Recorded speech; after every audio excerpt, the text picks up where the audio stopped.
고난 너머에 더 큰 고난이 기다린다 할지라도 오직 하나님만을 신뢰하십시오. 여러분의 영혼의 시력이 회복되기를 마음이 없는 자에게 시청자가 아니라 이런 예배자가 되어야 됩니다. 샬롬, 평안하셨습니까? 연일 내리는 장맛비로 인해서 많은 사람들이 어려움을 당하고 있습니다. 어려움을 당하신 분들에게 하나님의 위로와 평강이 있기를 주의 이름으로 축복합니다. 우리 삶에 더 큰 고통이 없도록 하나님께서 돌보시기를 간절히 기도합니다. 함께 나눌 말씀은 이사야서 20장 말씀입니다. 아시리 왕 사르곤이 보낸 다르단 장군이 아스돗으로 와서 아스돗을 점령하였다. 그 해에 주님께서 아모스의 아들 이사야를 시켜서 말씀하셨다. 주님께서 이사야에게 말씀하시기를 허리에 두른 베옷을 벗고 발에서 신을 벗으라고 하셨다. 그래서 이사야는 말씀대로 옷을 벗고 맨발로 다녔다. 그때 주님께서 말씀하셨다. 나의 종 이사야가 3년 동안 벗은 몸과 맨발로 다니면서 이집트와 에티오피아에게 표징과 징조가 된 것처럼 아시리아 왕이 이집트에서 잡은 포로와 에티오피아에서 잡은 포로를 젊은이나 늙은이나 할 것 없이 모두 벗은 몸과 맨발로 끌고 갈 것이니 이집트 사람이 수치스럽게도 그들의 엉덩이까지 드러낸 채로 끌려갈 것이다. 그리하여 에티오피아를 의지하던 자들과 이집트를 그들의 자랑으로 여기던 자들이 두려워하고 부끄러워할 것이다. 그날이 오면 이 해변에 사는 백성이 이렇게 말할 것이다. 우리가 의지하던 나라 아시리아 왕에게서 구해달라고 우리를 살려달라고 도움을 청한 나라가 이렇게 되었으니 이제 우리가 어디로 피해야 한단 말이냐. 아멘.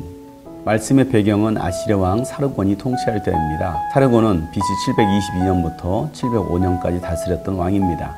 유다는 히스기야가 통치하던 시기입니다. 아시리아 왕 사르곤이 다르단 장군을 아스돗으로 보냅니다. 아스돗은 블레셋 5고을 중에 중요한 도시였습니다. 그곳으로 다르단 장군을 보내서 블레셋을 치게 합니다. 아스돗은 점령당했고 결국 블레셋도 멸망하게 되는 것입니다. 그때 하나님은 아모스의 아들 이사야 선지자에게 말씀하십니다. 허리에 두른 베옷을 벗고 신발을 벗은 채로 맨발로 3년 동안 다니라고 말씀하십니다. 이사야 선지자는 하나님께서 말씀하신 대로 3년 동안 옷을 벗고 맨발로 다닙니다. 왜 하나님은 이사야 선지자에게 이와 같은 이상한 행동을 하게 하셨습니까? 그것은 하나님의 말씀을 들어야 될 유다 백성들이 하나님의 말씀을 듣지 않는 것입니다. 아무리 선지자의 입으로 하나님의 심판을 경고하고 아무리 하나님의 말씀을 선지자들을 통해서 전해도 그들은 듣지 않았던 것입니다. 그래서 하나님은 이사야의 행동을 통해서 하나님의 심판에 대해서 충격적으로 전하게 하시는 것입니다. 얼마나 이스라엘 백성들이 하나님의 말씀을 듣지 않았으면 이사야 선지자에게 이런 이상한 행동을 하게 했겠습니까? 이사야가 3년 동안 이와 같은 행동을 했던 것은 이집트와 에티오피아에게 일어날 징조를 보여주시는 것입니다. 무너지지 않을 것 같은 이집트도 무너지고 에티오피아 구스 땅도 하나님의 징계 앞에 결국은 무너지고 그들이 포로가 되는 것입니다. 4절에 보면 아시리아 왕이 이집트에서 포로로 잡아온 사람과 에티오피아 구스 땅에서 포로로 잡아온 사람들의 옷을 벗기고 엉덩이가 다 드러난 채로 젊은이나 늙은이나 할 것 없이 벗은 몸과 맨발로 끌려옵니다. 그래서 에티오피아를 의지하고 이집트를 의지했던 사람들로 하여금 두려워 떨게 하고 부끄럽게 하는 것입니다. BC 722년에 북이스라엘은 아수르에 의해서 멸망당했습니다.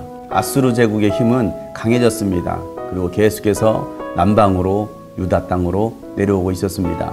그때 히스기야 왕은 이집트나 에티오피아 쿠스를 의지하면서 동맹을 맺고 아수르를 대항할 것인지 고민에 빠지기 시작합니다. 그래서 이집트를 의지하려 했고 또 에티오피아 쿠스를 의지하려고 했던 것입니다. 그런데 하나님은 이사야 선지자의 이상한 행동을 통해서 보여주시는 것입니다. 하나님 손에 의해서 이집트도 에티오피아도 부끄러움을 당하고 멸망당할 것이다 라고 말씀하시는 것입니다. 그럼에도 유다 백성들은 깨닫지 못합니다. 듣지 못합니다. 세상을 의지합니다. 하나님을 바라보지 않고 하나님의 손을 붙들지 않고 세상의 권력, 세상의 돈, 세상의 환경을 바라보는 것입니다. 그들이 나를 도와줄 거라고 생각하는 것입니다.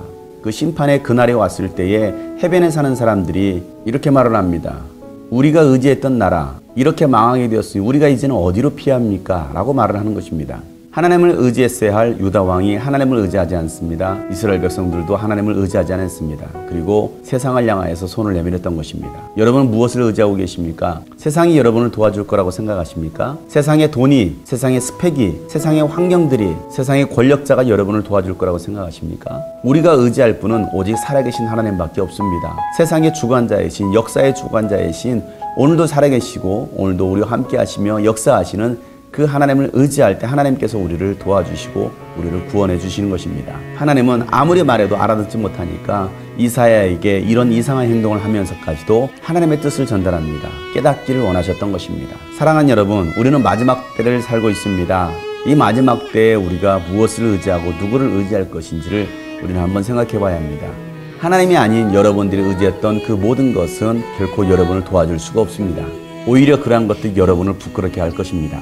그러니 여러분을 창조하신 하나님을 의지하시길 바랍니다. 예수 그리스도를 바라보고 예수 그리스도를 의지할 때 우리가 구원받습니다.